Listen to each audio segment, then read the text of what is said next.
Scene क्या है, बजरंग बली पर पैर रखे हुए, आ गया फोटो, तो वो फोटो कई उधर वाला जो रहेगा उनको अलग आएगा, इसमें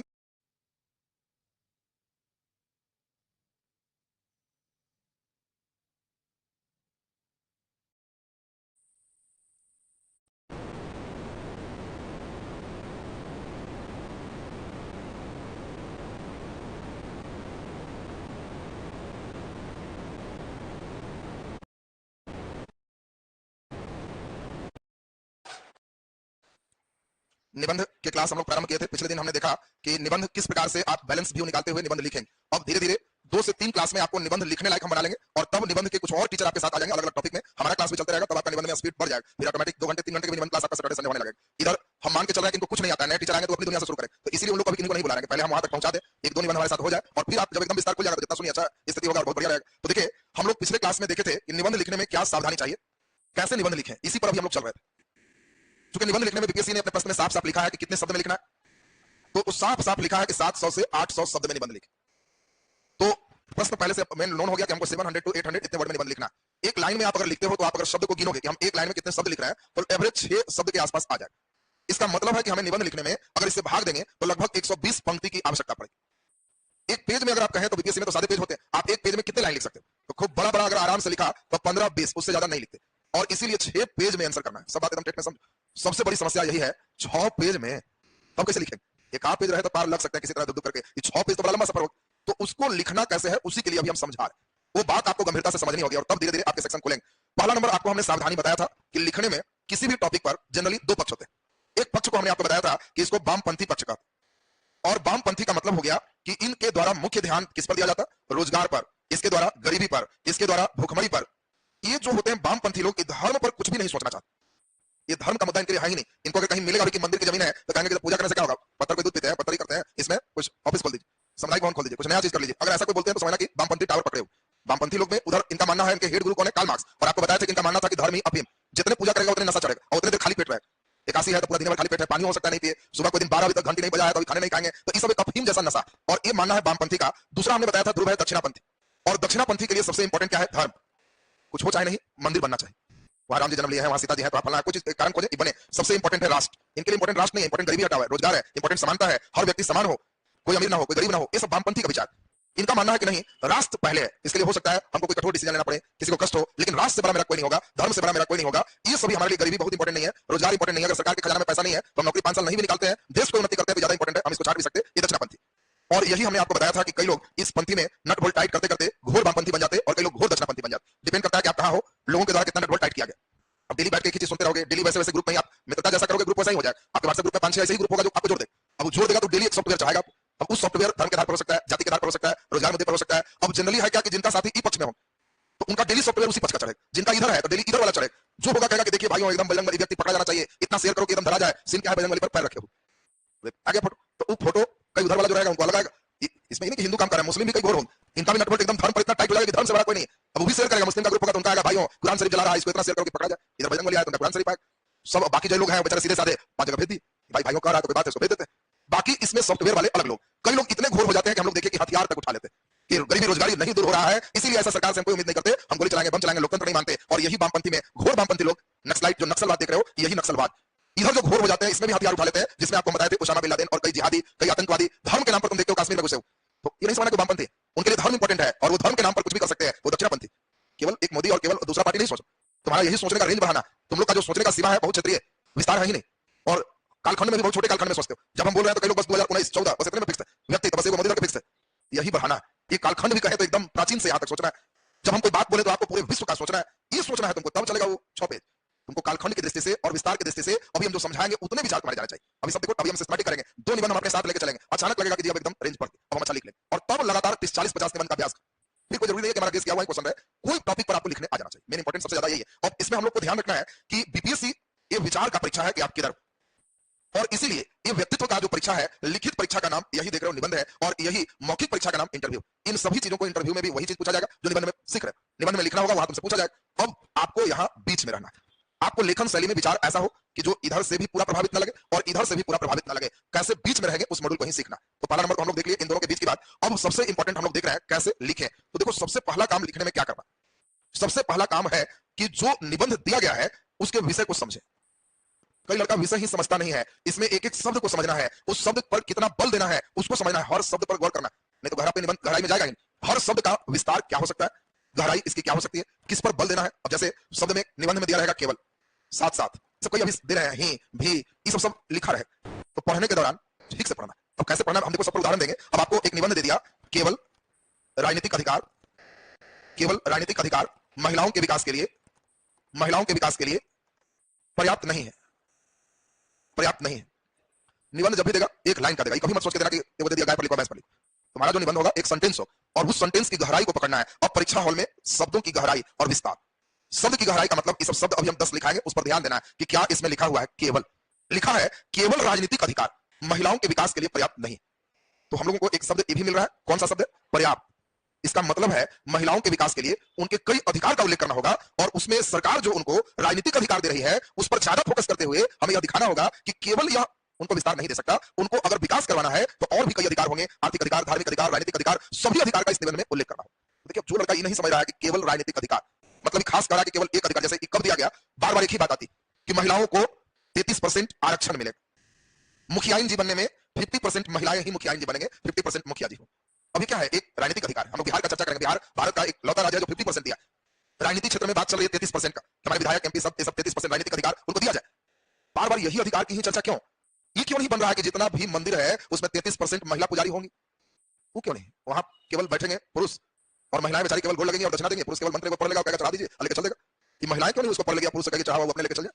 महिलाओं को ये जो कर रहे हैं, फिर आर्थिक अधिकार क्यों नहीं, सिर्फ राजनीतिक क्यों, धार्मिक क्यों नहीं, मस्जिदों में महिलाओं को प्रवेश तक नहीं है, महिलाएं नहीं जा सकती, तो क्या वक्त और परिस्थिति के अनुसार अभी वह भी जायज है या उसमें भी परिवर्तन करना होगा। कई सेंसिटिव मुद्दे पर ज्यादा नहीं लिखना होता, बहुत हल्की बात करनी होती है, लेकिन गिरजाघरों में, मंदिरों में महिलाएं अगर जा रही हैं तो महिलाओं मंदिर में क्यों जा रही, सिर्फ और सिर्फ चढ़ावा देने, और उसको ले कौन रहे, पुरुष, महिलाओं को नहीं मिल रहा। तो अब ये सब अधिकार पर बड़ा डिटेल सुनना और तब फिर करना होगा कि जिस राजनीतिक अधिकार की भी बात कर रहे हैं तो ये सिर्फ कहने का ही अधिकार दिया जा रहा है, वास्तविकता में अभी भी 33% आरक्षित नहीं हुआ है एमएलए में, एमपी में। अभी हमारे राज्य के मुख्यमंत्री में, भारत में जितने राज्य हैं एक हाथ की उंगली के बराबर भी महिलाएं मुख्यमंत्री नहीं। अब जरूरी नहीं कि तुम 4 को लिख दो, 5 को लिख दो, इसको फिर में नहीं रहा, तथ्यों का खेल नहीं होता।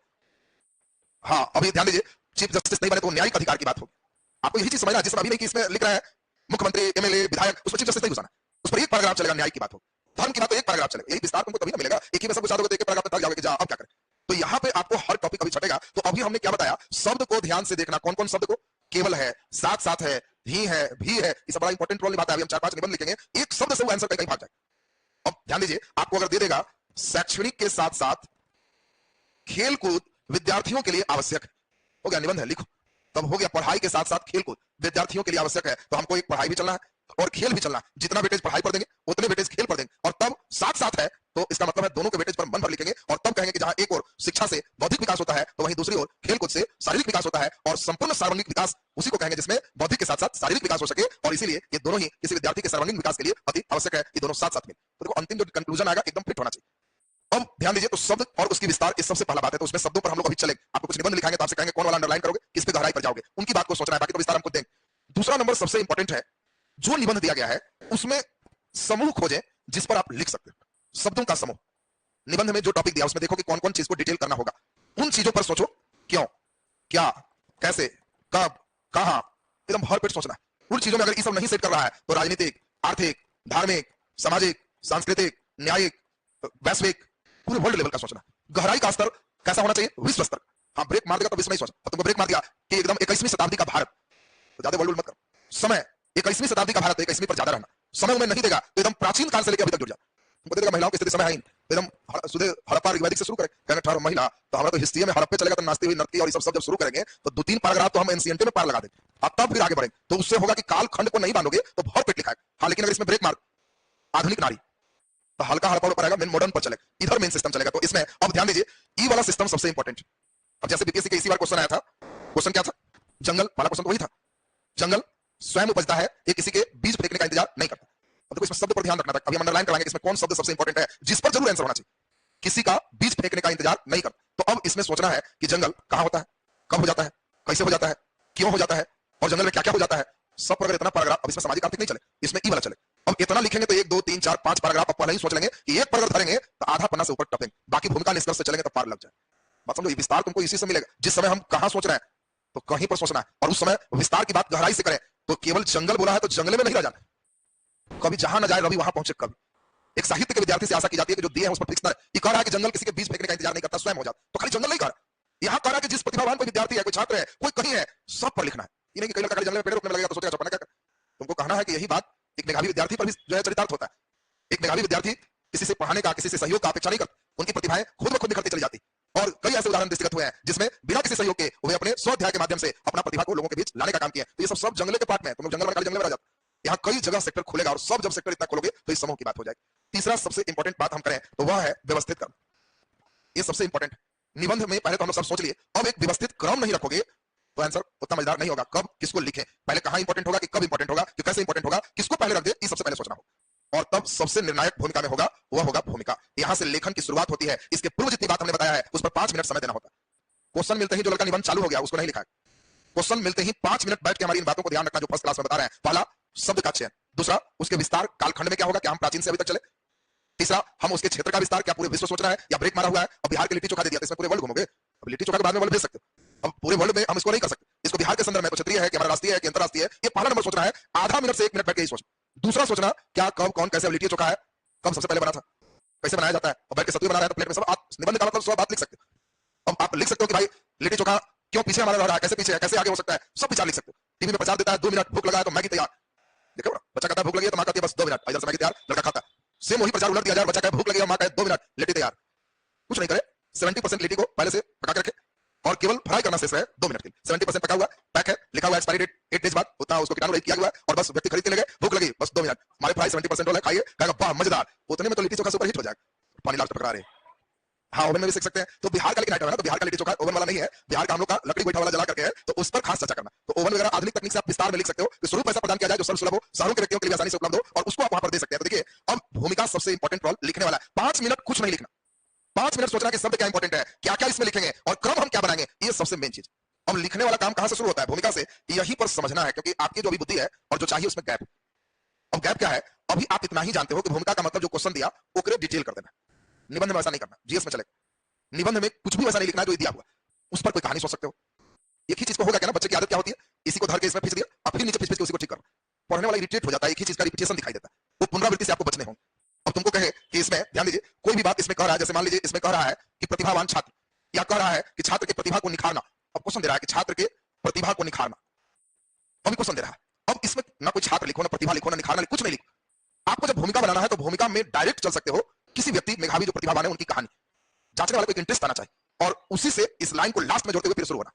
जैसे आप आराम से कह सकते हो किन्हीं का एपीजे अब्दुल कलाम की कहानी से शुरू कर सकते हो, आप किसी का थॉमस एल्वा एडिसन, वैश्विक सोचो, खाली भारत नहीं सोचना। बार-बार हम ब्रेक मार रहे हैं, तुम लोग का रेंज इतना है ना कि बस इंडिया से बाहर निकल नहीं रहा। वैश्विक सोचो, न्यूटन सोच सकते हो, एडिसन सोच सकते हो, किन्हीं का, और सब की कहानी धीरे-धीरे निबंध में सुनते जाओगे तो कोई ना कोई प्रसंग कहीं सेट हो जाए। अब जैसे हम छात्र प्रतिभा को निखारना टॉपिक आ, अब इसमें हुआ आप शुरू ही किए कि थॉमस एल्वा एडिसन एक बहुत प्रतिभावान छात्र थे। अभी हम कुछ नहीं हो सकता, बचपन से ही बहुत जिज्ञासु प्रवृत्ति के थे, वर्ग में अक्सर किसी भी विषय वस्तु पर शिक्षक से अधिक प्रश्न पूछ लिया करते थे। अब शिक्षक उनके इन प्रश्नों से परेशान होकर उनके मां को स्कूल में बुलाकर और उन्हें उनका विद्यालय से नाम काट दी। मां अपने बेटे के अंदर छिपी हुई प्रतिभा को समझ रही थी। जब बेटे ने पूछा कि मां मैं स्कूल अब क्यों नहीं जाऊंगा, तो मां उनकी कमजोरियों को नहीं बताकर उन्हें प्रोत्साहित की। ये स्कूल वाले ने कहा है कि बहुत ही तेज बच्चा है, इनके अंदर प्रतिभाएं छिपी है और ये बच्चा घर में अगर पढ़ेगा तो ज्यादा प्रतिभावान बनेगा और तुम्हें घर रह के पढ़ के बाकी बच्चों से तेज बनना है। और थॉमस एल्वा एडिसन इस बात से इतने प्रभावित हुए कि वे अपनी प्रतिभा को एक दिन नए नए प्रयोग में लगाते हुए बल्ब के आविष्कार तक पहुंचाए बिना किसी विद्यालय गए हुए। और इस प्रकार प्रतिभावान छात्रों के अंदर जो प्रतिभाएं छिपी होती है वो निर्भर करता है किस प्रकार उन्हें निखारा जा सकता है। ये देखो भूमिका है, फिर बाकी शुरू हो। भूमिका सुनते जाना, भूमिका सबसे इंपॉर्टेंट है। भूमिका को आप कहानी रूप में, कई रूप आपको बता रहे हैं, तुमको जो पसंद।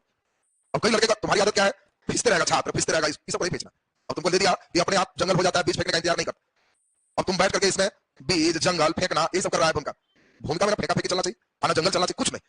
तुम एक कहानी के माध्यम से उस बात को लिखो और फिर नीचे उस विषय वस्तु को चरितार्थ करो। वो लिखते लिखते आ जाएगा कि सर भूमिका तो बड़ा बेजोड़, अब लिख लेते हैं। इसी में छात्र प्रतिभा को निखारना, इसी में आपको कहना है कि भारत के प्रमुख कहानी, दूसरा कोई लड़का कहानी, हर कोई एडिसन की कहानी थोड़ी लिखे, कोई आइंस्टीन का लिखेगा, कोई अब्दुल कलाम का लिखेगा, किसी का लिखेगा। ये बहुत ही इतने व्यापक विषय है कि जांचने वाला भी विद्यार्थियों के कॉपी से एक नई कहानी सीखता है। और तुमको कहीं भी निबंध अच्छा लिखना है तो प्रतिदिन अखबार में संपादकीय में 2-3 आलेख निकलते हैं। जिस दिन जो तुम्हारे रूप का रहे उसको पूरा पढ़ने की आदत डालो, उससे एक सीक्वेंस आए। जैसे ही तुम 15 लाइन पढ़ लो और लगे कि छोड़े नहीं, पूरा पढ़ ले, तो समझना बहुत अच्छा लिखे। जांचने वाला यही है, तुम्हारी भूमिका की कहानी पढ़ रहा है और उसमें उसको इंटरेस्ट जग गया कि वाह क्या कहानी, बहुत बढ़िया जोड़ रहा है, प्रतिभावान एडिसन से चल रहा है, तब वो शुरुआत में ही तय कर लेता है कि बच्चे की पकड़ कैसी है और बाकी बीच वाला में वित्ता से आपके सीधे आंसर मारता है। शुरुआत में ही आपका झलक पा लेता है कि नहीं इस बच्चे को निबंध की पकड़ नहीं है, नंबर नहीं आए। अब इसमें आपका दूसरा अब्दुल कलाम की कहानी, कोई कहानी कर ले। दूसरी टाइप का जो भूमिका है, कोई बच्चा हो सकता है कहानी ना कर, तो वो कविता से शुरू कर सकता है। कविता से शुरू कर सकते हैं, आपके निबंध कविता से भी प्रारंभ हो सकते हैं। अब हम कई निबंध लिखाएंगे, कुछ कहानी से शुरू कर देंगे, किसी में कविता से शुरू कर देंगे, किसी में आश्चर्य वाली बात से शुरू कर सकते हैं, एकदम आश्चर्य हो और वो बात से आप शुरू कर सकते हैं, किसी में आप बीती अपनी बात से भी शुरू कर सकते हैं। आप अपनी बात भी कह सकते हैं कि हमारे बगल का एक विद्यार्थी था, ऐसे था वैसे था, कुछ नहीं था, आप वहां से भी भूमिका शुरू कर सकते हैं, लेकिन शर्त है भूमिका की कहानी इससे रिलेट रहे, नई कहानी नहीं शुरू करते। अंततः 10 लाइन 12 लाइन, भूमिका का मतलब है 10%। 10% आपकी भूमिका में जाना चाहिए। अगर 700 शब्द लिख रहे हैं तो बोलो कितना, 70 शब्द की एक भूमिका बननी चाहिए, और 70 शब्द का मतलब हो गया लगभग 12 पंक्ति एक भूमिका। 12 लाइन में एक ऐसी कहानी, एक ऐसी तारतम्यता हो जिसमें वो प्रभावित करे जांचने वाले को कि बच्चे के अंदर जिस टॉपिक पर लिख रहा है उसकी एक अच्छी पैनी दृष्टिकोण इसमें विकसित हो चुका है। तो ये एक भूमिका बड़ा इंपॉर्टेंट चीज हो गया। कविता में अगर कोई व्यक्ति की कविता याद है, कम से कम आपको अभी ना आराम कर रहा हूं 100 कविता याद करना पड़ेगा। अभी तो आप लोग एकदम है कि बस कोई कविता का मतलब पूरा याद नहीं, स्टार्टिंग का 2 लाइन या 4 लाइन याद है, वो कविता आपको हम लिखाएंगे। अब ध्यान दीजिए, इंग्लिश की अगर बहुत इसेंशियल है तो उसको आप हिंदी लिख के ब्रैकेट में डाल सकते हैं। अब कोई भी समय के महत्व आपको इस तरह का दे रहा है, समय के महत्व नहीं देने वाले को दुनिया नहीं पूछती है, निबंध तो बड़ा ही देगा, समय के महत्व नहीं देने वाले को दुनिया नहीं पूछती। अब आपने शुरुआत ही किया, डाल से चुका बंदर और समय का चुका आदमी कहीं का नहीं होता, इन्वर्टेड कॉमा हो गया।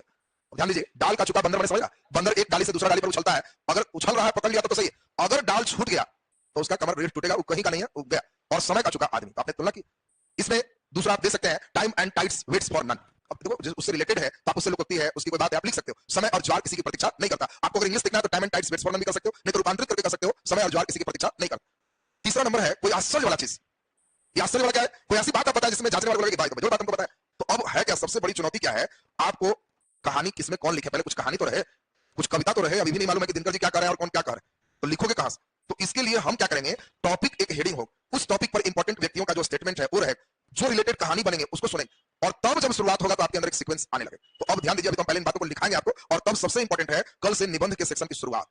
अभी जितना आप है कि सब सुने, एक ही बार में तो सब ओपन नहीं है, धीरे धीरे आपको कर रहा है। 3 निबंध आते आते आपके अंदर सॉफ्टवेयर चढ़ जाए। मेन तो है सॉफ्टवेयर चढ़ाना, वो टफ काम। अब 2-3 उपाय था हमारे पास, एक उपाय था टॉपिक लिखे डायरेक्ट शुरू हो, लेकिन उसमें सीख नहीं पाओगे, खाली है तो लिखे। दूसरा उपाय है कि उसमें 5-6 दिन समय दे दे, आप उसमें धीरे धीरे उतार दे तो इसमें सीख जाए, और जब सीख जाएगा तब अलग अलग सेक्शन से लाभ ज्यादा ले पाओगे। तो पहले अभी इन बातों को लिखेंगे। नीचे आप पिछले क्लास में लिखे थे निबंध लिखने में सावधानियां, निबंध लिखने में सावधानियां लिख दीजिए। पहला नंबर देखिए, पहला नंबर लिख दीजिए, वामपंथी विचार, वामपंथी विचार, वामपंथी विचार ब्रैकेट में रोजगार, गरीबी, समानता, रोजगार, गरीबी, समानता, भुखमरी, भुखमरी, और ब्रैकेट बंद कर देना, और दक्षिणापंथी विचार, और दक्षिणापंथी विचार ब्रैकेट में धर्म, राष्ट्र, राष्ट्र, भाषा, संस्कृति, सभ्यता,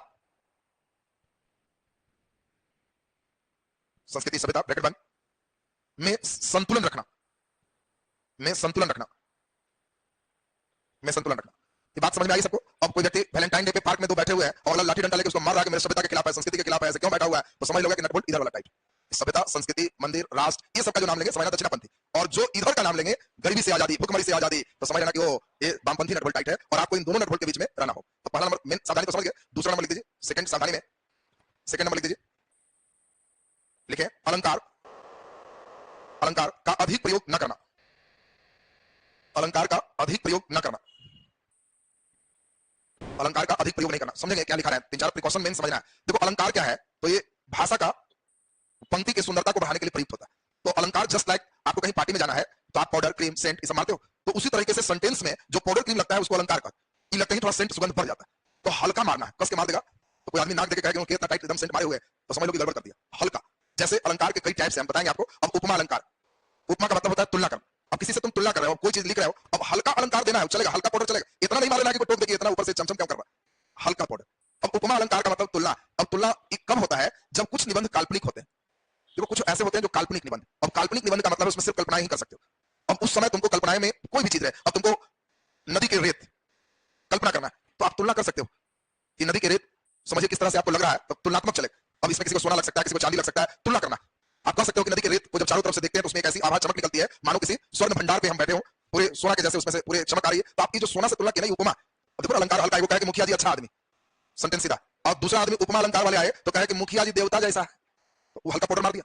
वो अच्छा बोला था, पाउडर दमदमा दिया कि देवता जैसा है, तो पाउडर थोड़ा सा हाई लेवल हो गया ना। और तीसरा अतिशयोक्ति अलंकार, यही बचना है, ये ज्यादा दमदम वाला, ये तीसरा आके डांट रहा है जैसा मुखिया जी देवते हैं, ये ज्यादा दमदमा के, ये वाला पाउडर से बचना है। बात समझोगे जी। ये अलंकार जो बता रहे हैं तुमको, कोई मान लो कह रहे हैं, किसी को कोई पूछे कि वो बहुत सुंदर है तो हल्का पाउडर, अब अगला कह रहा है उसकी सुंदरता चंद्रमा के समान है, चंद्रमुखी है, तो समझ लोगे कि वो हल्का पाउडर मार दिया गया। अब अगला ई इतना पाउडर तक चलेगा, चंद्रमुखी तक चलेगा, लेकिन अब ई वाला मार दोगे तो युक्ति अलंकार ना, तो नंबर कट जाएगा।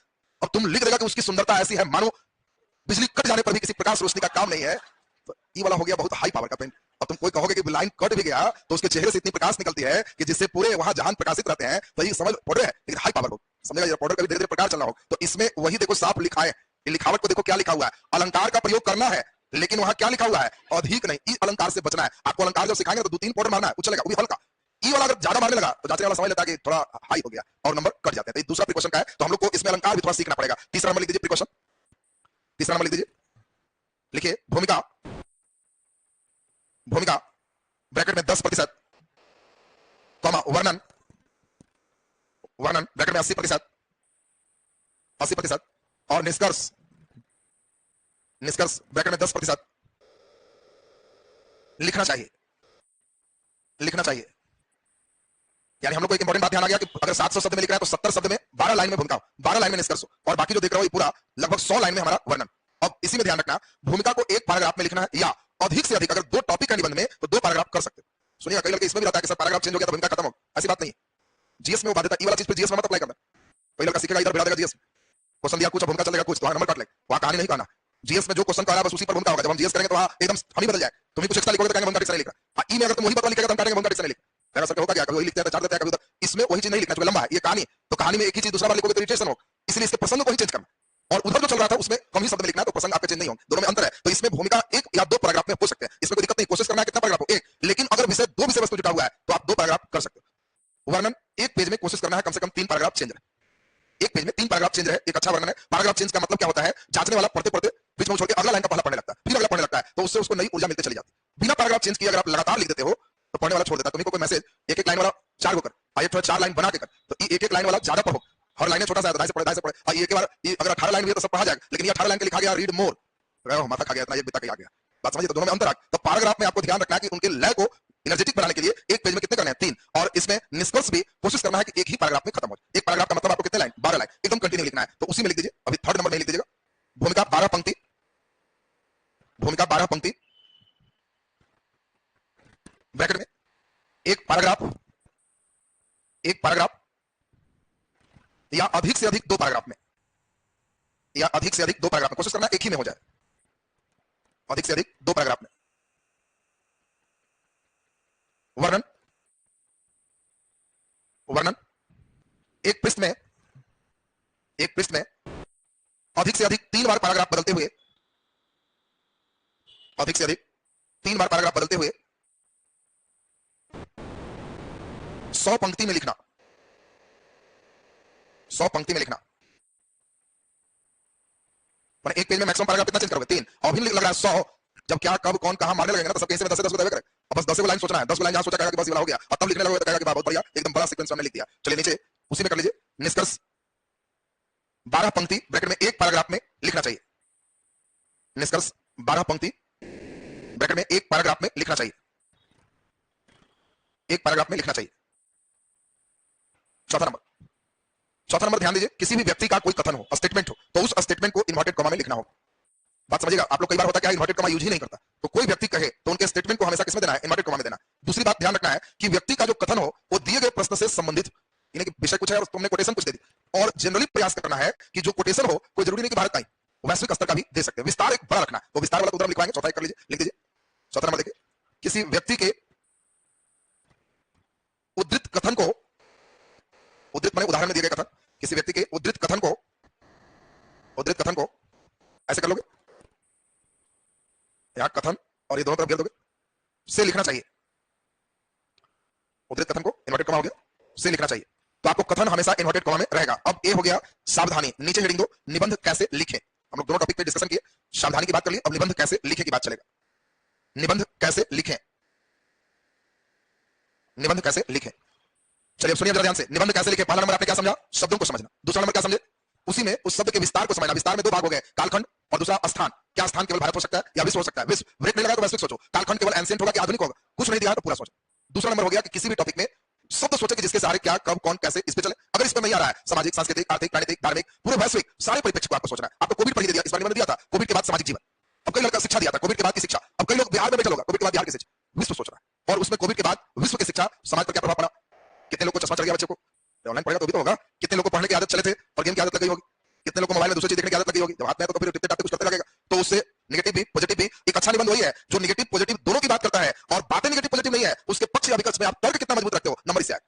कोई जरूरी नहीं कि दिए गए पक्ष से हम सहमति नहीं, हम उससे असहमत हो सकते हैं, लेकिन सहमति के जो हमारे बिंदु है वो इतने तर्कवान होने चाहिए कि सहमति के बिंदु से हम ज्यादा ऊपर चले। तो ये आपके लिए सबसे इंपॉर्टेंट होगा। अब आपको शब्द का मतलब क्या हुआ, दे रहा है आपको, मान लीजिए एकमात्र, केवल, अब केवल एकमात्र इस इंपॉर्टेंट शब्द, निबंध दे रहा है, विकास के लिए आरक्षण एकमात्र सहारा नहीं है, लिखो, सबसे कर लेगा क्या आरक्षण पर इसका व्यू क्या है। अब यहां शब्द गेम क्या खेल दिया, एकमात्र, विकास के लिए आरक्षण एकमात्र सहारा नहीं, तो मतलब चेक करना चाह रहा है कि आरक्षण छोड़ के कौन कौन सहारा तुम जानते हो, आरक्षण भी एक सहारा है लेकिन एकमात्र सहारा नहीं है। अब तुम कौन कौन सहारा की बात करते हो चेक करेगा 6 पेज में कि डेवलपमेंट कैसे करवा पाता, उसके लिए तो तुम सीखोगे तभी हो पाएगा। तो इन मुद्दों के साथ सबसे अच्छी बात है कि कल के क्लास से सामाजिक निबंध के लेखन कैसे करें, यहीं से हमारा क्लास शुरू हो, और वहां से कल से समझो अभी 3 दिन लगेगा, 3 दिन बाद निबंध में हम लोग शुरुआत कर लेंगे और फिर आपको